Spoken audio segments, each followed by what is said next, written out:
రుణ విమోచన అంగారక స్తోత్రాన్ని పఠించడం వలన కలిగే ప్రయోజనాలు. రుణ విముక్తి, అప్పుల బాధ నుండి విముక్తి లభిస్తుంది. ఆర్థిక వృద్ధి, ధన ప్రదాత అయిన అంగారకుడి అనుగ్రహంతో సంపద, ఐశ్వర్యం పెరుగుతాయి. సమస్త కోరికల నెరవేర్పు, సర్వకామ ఫలప్రదాతగా అన్ని కోరికలు నెరవేరుతాయి. గ్రహదోష నివారణ, అంగారకుడు భూమిపుత్రుడు కాబట్టి కుజదోష నివారణకు, శుభ ఫలితాలకు ఇది తోడ్పడుతుంది. ఎలా పఠించాలి? స్నానం చేసి శుభ్రమైన వస్త్రాలు ధరించి అంగారకుడికి దీపం వెలిగించి పఠించాలి.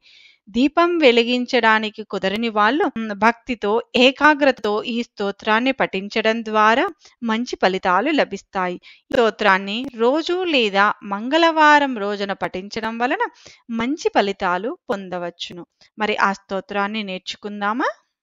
రుణ విమోచన అంగారక స్తోత్రం. స్కంద ఉవాచ. ऋणग्रस्त नरानान्तु ऋणमुक्तिः कथं भवेत्? ब्रह्मोवाच. वक्षेऽहं सर्वलोकानां हितार्थं हितकामदम् अस्य श्री अंगारकस्तोत्रमहामन्त्रस्य गौतम ऋषिः अनुष्टुप् अंगारको देवता मम ऋणविमोचनार्थे जपे विनियोगः.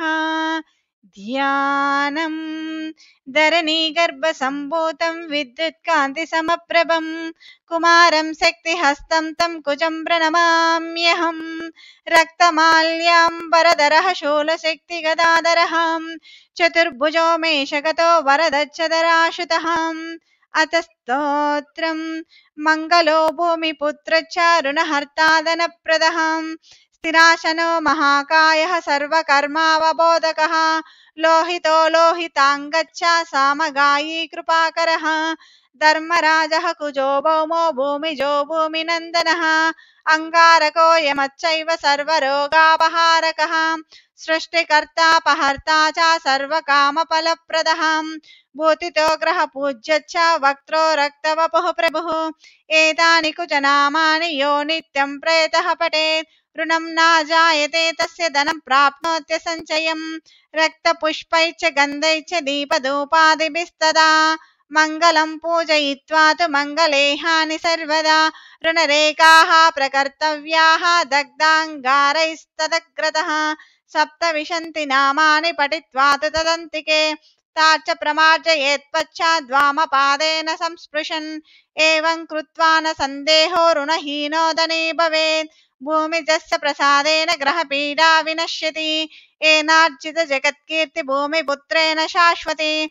शत्रवर्च हतायेन भौमेन महितात्मना सप्रीयतां तु भौमेभ्यो तुष्टो भूयात् सदा मम. मूलमन्त्रः.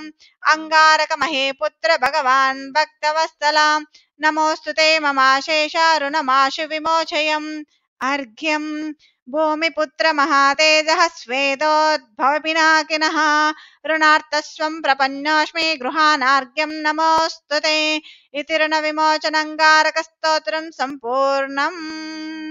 మీరు కానీ మొదటిసారి మా వీడియో వీక్షిస్తున్నట్లయితే please like, subscribe, share to your friends. Thanks for watching.